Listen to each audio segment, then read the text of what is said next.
Welcome to Tasting Wine. I'm Haley. I'm Toth. Today we are tasting wine. We are trying a Riesling. Yes, the name is very long in German and hard. It's Weingut Christoffelberries. Erzinger Wutzgarten Riesling. Oh, you're right. Yeah, that's exactly how I say it. This is a 1991, so this is a 30-year-old Riesling. I have only had a few Rieslings, and I've never had one that's 30 years old. So, I mean, this is going to be, I'm very excited. Yeah, I've also never had a Riesling that it's like considered a dry Riesling. I've only had sweet ones, so I'm very excited to see how this turns out. This has like a motor oil. It does have like a motor oil smell to it, huh? It has like a stiff motor oil and gasoline, and yeah, it smells like an engine, like a greasy car engine. A greasy car engine on the track. Oh, when you swirl it, you get some nice kind of floral notes, maybe like a lavender. Ooh, shiza. Let's just spill that. Yeah, I'm kind of only picking up maybe a little bit of lavender. Yeah, there's a little lavender. I'm kind of only picking up on the other. I think I get like a little of like apricot in there too. Apricot, that's a good one. Yeah, but it's mostly just kind of it's mostly petrol. Yeah. Wow, yeah, that's pretty intense.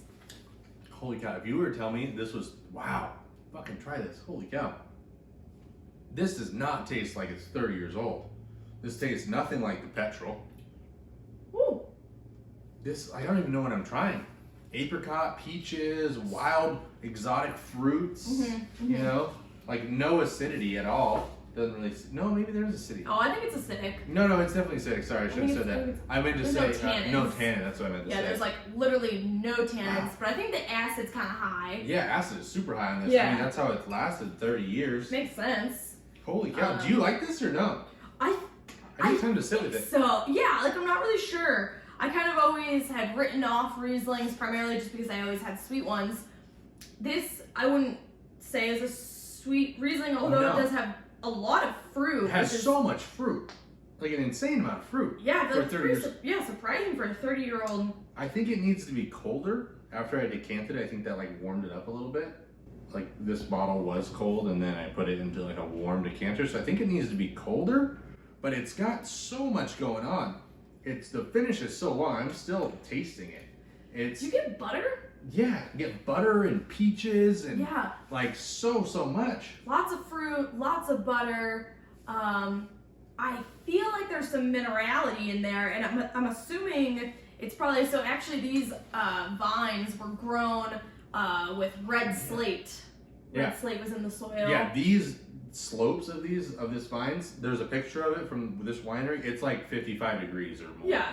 Like, they like you probably couldn't even stand. I don't know how they pick the grapes, let alone really leaning. Plant and anything. they pick by hand. Yeah. Well, I mean, you couldn't put a machine on that thing.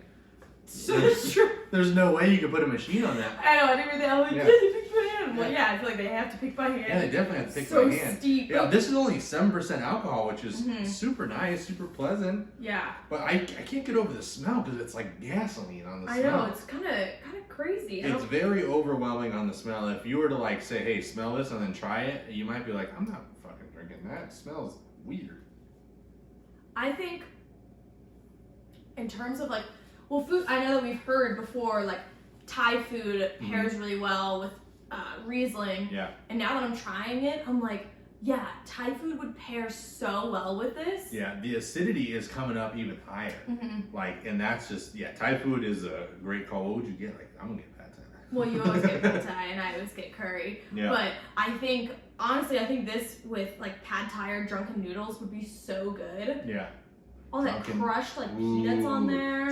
Yeah, this was some sort of nut. It needs like some sort of nut, like a peanut or a cashew, something like or that, a pistachio. Any type of nut would be super good. White macadamia. White macadamia nut chip cookies. Do you like it though, or no? I'm so intrigued by it. I do. I actually do like it. I'm pretty. I'm surprised that I would. I'm surprised you do, because she hates Riesling. I know. Well, and so actually. Well, this is like apparently like a top tier Riesling. So the Wutzgarten is like German, I guess, for spice garden. Because I guess back in the 1600s, they would actually infuse herbs into wines. Oh yeah, I've heard about that. Yeah, so these vines, I guess, were planted in the 1500s. But this is a 3-star Riesling, which I guess is like the top type of grape for Riesling that you can eat. And the top quality, like the best year, like this, like 91 was like a standout vintage for this area. It's in the Mosel, right? What? It's in the Mosel? Oh yeah, Mosel. Yeah. Which is like the river, I forget the name of the river, but the river like snakes along the Mosel slopes and stuff like that. Yeah, but how cool. I mean, I got this for Haley's birthday. This is her birth year, if you don't mind me saying that. But this has got so much going on. A woman never discloses her age. I'm just saying, this tastes so fresh. It is very fresh. It's very surprising. I would love to see kind of how this progresses over like the next few hours. Oh yeah, because I'm that motor oil engine is starting to burn off a little bit. Because if we could get some more, I mean, smell this one. This one, well, whatever. You know, it's like yeah, it's pretty intense. It's pretty intense. Yeah, I think we should come back and see where it's at because it seems like it's just holding so strong. Like it's not. I don't think it's gonna go anywhere. I mean, it's been 30 years and it still tastes absolutely amazing. So, should we just come back in a little bit? Sure. Okay, cool.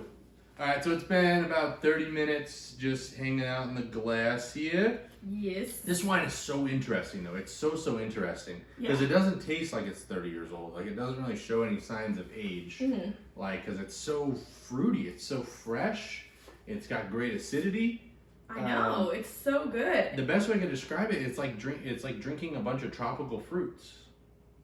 Yeah, but not in the way of like some of the kind of like Chardonnays or something that we've had that are very like tropical fruit heavy. It's not like that. It has, although it is primarily tropical kind of exotic fruits, it has just like really good structure to it, and the acid in it just gives it like a really unique flavor. So I think you can tell that it's, you know, definitely a different varietal from some of those fruitier Chardonnays. I mean, if you put this in front of me and said, I would have no idea what this is. I would say this is like a super fruity Abernino or something like that. You know, I wouldn't know what to do with this. But on the taste, it has some other type of fruit in there that I can't pick out. It's not like star fruit. It's something tropical, maybe like a mango or something. I don't know what it is. Yeah, I think it's kind of mango-y. It's very tropical, very kind of like pineapple, mango, apricot, kind of all of those sorts of fruits. And then there's, I kind of get a little bit of a slate taste on there as well. Yeah. And then some like really nice butter. Yeah. Butter and a super long finish. And that acidity kind of like sticks to the top of your mouth.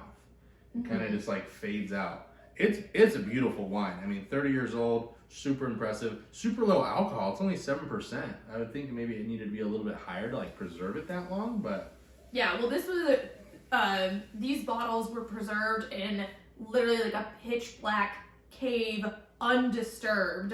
Wow. Up until I believe this past year when they took the bottles out. So whatever is on the market now is the last of it. Yeah. Well, that's what I heard. That when I bought it, they said that was the last parcel that they had. Like they bought what the winery had left. But yeah, anything else? No, I think it's only going to get better. And apparently this still has more age to go. I guess they're predicting it's going to be good for like another 10 years. Yeah, so, which is pretty incredible. I think that's super incredible. So if you can get your hands on some of this. Yeah. We also have the 1990 that we'll probably do a review on. But I don't think that year was as great as the 91. So it'll be fun to do a side by. But anywho's, thank you for joining us here on Tasting Wine. Make sure you get out there tasting wine. Have you ever had a 30-year-old Riesling? What? Yeah, what's your birth year? What's your birth year wine? Maybe we can help you track it down. Or maybe we could drink it with you. Yeah. Yeah. No? You don't want to do that? Oh, absolutely. Well, what else? What else? You can follow us on Instagram. Our handle is Tasting Wine Official. And we'll see you on the next one. We'll see you on the next one. Cheers. Cheers.